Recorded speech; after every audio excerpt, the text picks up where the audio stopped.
adalah orang-orang terpilih dari 1.259 calon yang pada waktu pelaksanaan pemilihan 9 April yang lalu telah berkompetisi pada pemilu legislatif 2014.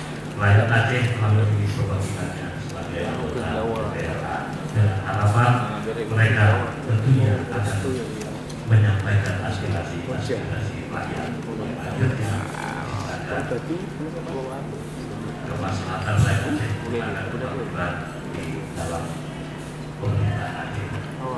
Bapak Ibu yang kami muliakan, saat ini kita telah memasuki tahapan pemilu presiden dan meskipun regulasinya lebih banyak di tingkat pusat, kami sebagai perpanjangan tangan dari Komisi Pemilihan Umum dan juga akan menjalankan tahapan dan jadwal yang telah ditetapkan oleh Komisi Pemilihan Umum dan telah menyelesaikan pemilu legislatif dengan sukses.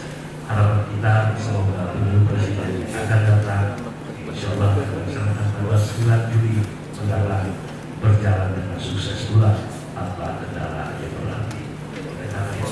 Dalam kesempatan yang baik ini kami ingin menyampaikan pada seluruh stakeholder pemerintah Aceh, kepada Nadiem, pada Pak Nam, sekarang muda, pada Pak Muda, dan seluruh pimpinan partai politik agar terus berjalan kerjasama dalam rangka sukseskan pemilu presiden dan wakil presiden sebagaimana kita telah menjawab amanat dalam pemilu legislatif.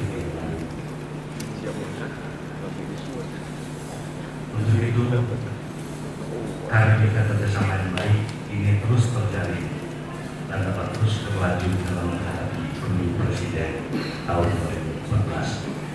Saya kira ini pengantar dari kami dengan harapan semoga acara ini dapat berjalan dengan lancar sesuai dengan alokasi waktu yang sudah ditentukan, dan masing-masing komisioner nantinya akan membacakan hasil perolehan kursi di masing-masing hasil perolehan suara dan perolehan kursi di masing-masing daerah pemilihan di Aceh.